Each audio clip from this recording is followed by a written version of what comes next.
Genesis chapter 3, verses 1 through 4. Now the serpent was more subtle than any beast of the field which the Lord God had made. And he said unto the woman, Yea, hath God said, Ye shall not eat of every tree of the garden? And the woman said unto the serpent, We may eat the fruit of the trees of the garden, but of the fruit of the tree which is in the midst of the garden, God hath said, Ye shall not eat of it, neither shall ye touch it, lest ye die. And the serpent said unto the woman, Ye shall not surely die. Perhaps one of the most asked and most debated topics among theologians and seekers of truth is the appearance of the serpent in the Garden of Eden. The biblical account of Adam and Eve's encounter with this cunning creature raises numerous questions that have fascinated and perplexed minds for centuries. What did the serpent actually look like? Was it a physical serpent, or did it represent something else entirely? The very mention of the serpent evokes curiosity and invites contemplation into its role and significance in the biblical narrative. As we delve into this intriguing subject, we are confronted with a myriad of inquiries. Was the serpent an earthly creature, or does it possess a deeper spiritual meaning? What is the relationship between the serpent and the devil? Did the serpent truly possess the ability to speak, or was it a metaphorical portrayal of persuasive deception? These questions challenge us to explore the theological dimensions of this enigmatic creature, seeking a deeper understanding of its purpose within the broader narrative of God's plan for humanity. With this sermon, we will look at different interpretations as to the identity of the serpent, and we will leave you to come to your own conclusion as to the appearance of the serpent. Interpretation 1. Nahash, the Shine One. 2 Corinthians chapter 11, verse 14. And no marvel, for Satan himself is transformed into an angel of light. The Hebrew word Nahash indeed carries multiple layers of meaning, and when applied to the character in Genesis chapter 3, this complexity can lead to various interpretations. Meaning 1. The literal serpent. The basic and direct interpretation of Nahash is a serpent or snake. This interpretation fits the physical description and behavior in the narrative. It crawls, speaks, and tempts. The Bible doesn't explicitly state whether the serpent could stand or walk prior to its curse, but it seems plausible that it could have moved on 4 legs like other reptiles. This interpretation seems to align best with Genesis chapter 3, verse 14, which describes the curse imposed on the serpent. If the serpent already slithered, the curse and its comparison to legged creatures in Genesis chapter 3, verse 14 would seem redundant. Therefore, it's reasonable to interpret from Genesis chapter 3, verse 14 that the serpent originally possessed some form of legs. Meaning number 2 of the Hebrew word Nahash, the Shining One. In understanding the role and nature of Nahash in the Genesis narrative, the interpretation of it as the Shining One carries a deep meaning. This reading, based on the root letters that can mean to shine or relate to bronze or brass, opens up new layers of meaning that give the serpent an angelic or divine dimension. This perspective offers a striking contrast to the commonplace depiction of the serpent as a mere snake. In this context, the serpent is not a humble, crawling creature, but a radiant, impressive entity, potentially a supernatural presence linked with divine wisdom, albeit associated with a deceptive light. Such an interpretation places the Nahash as a pivotal force in the narrative, a striking figure whose impact on the plot and its characters is as profound as it is cataclysmic. These interpretations take on a richer hue when read in conjunction with other biblical texts. In Ezekiel chapter 28, verses 13 through 15, for instance, there is a description of a magnificent, perfect being present in the Garden of Eden. This figure, decked with precious stones and created as a cherub, is described as blameless until iniquity was found in it. Ezekiel chapter 28, verses 13 through 15. Thou hast been in Eden, the garden of God. Every precious stone was thy covering, the sardius, topaz, and the diamond, the beryl, the onyx, and the jasper, the sapphire, the emerald, and the carbuncle, and gold. The workmanship of thy tabrets and of thy pipes was prepared in thee in the day that thou wast created. Thou art the anointed cherub that covereth, and I have set thee so. Thou wast upon the holy mountain of God. Thou hast walked up and down in the midst of the stones of fire. Thou wast perfect in thy ways from the day that thou wast created, till iniquity was found in thee. There is no doubt that this is a beautiful creature, as per the description given in the book of Ezekiel. If God mentions that this creature was in the garden, it logically follows that it might be the Nahash, the shining one, mentioned in Genesis chapter 3, verse 1. Many scholars have long debated the identity of this figure in Ezekiel. Some suggest it's a reference to the historical king of Tyre, while others contend it represents a broader figure, often identified as Satan or Lucifer.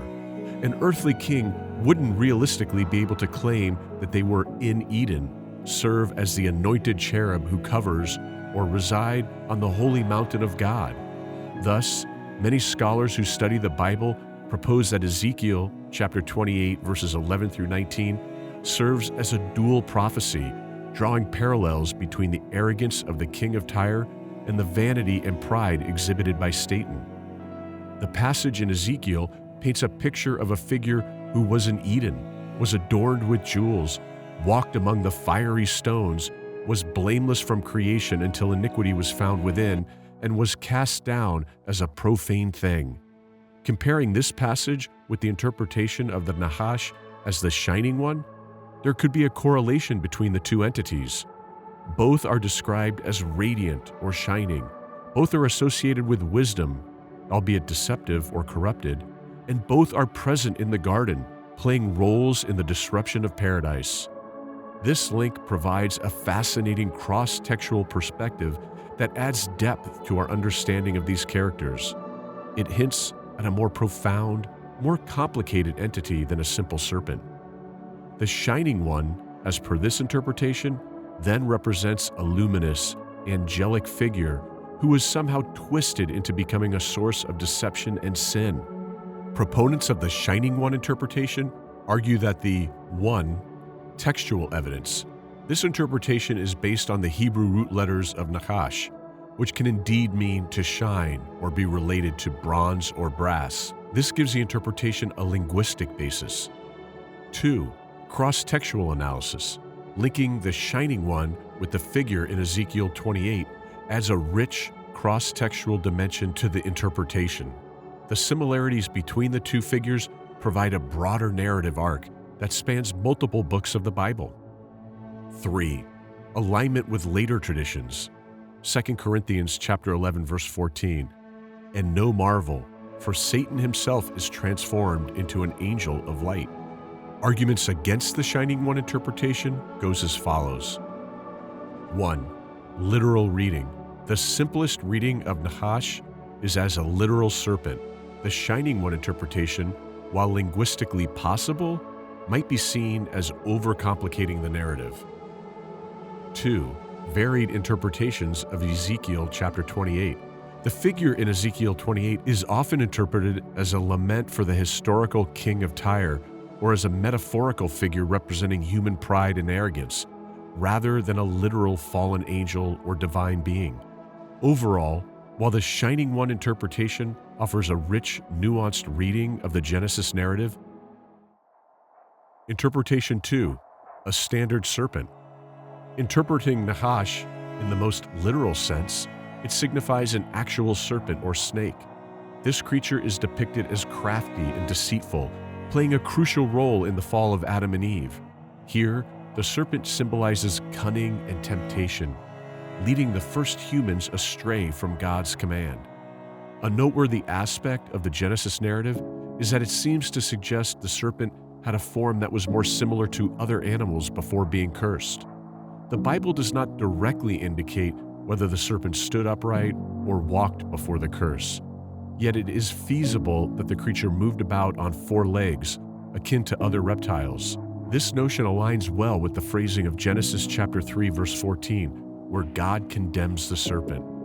The text states, "Because you have done this, cursed are you above all livestock and all wild animals. You will crawl on your belly, and you will eat dust all the days of your life." This curse suggests a transformation. If the serpent already slithered on its belly, the curse would be redundant. Instead, the serpent's comparison to other creatures with legs suggests a transformation from a form with legs to one without. This interpretation, while literal, does not portray the serpent as a supernatural entity in its own right.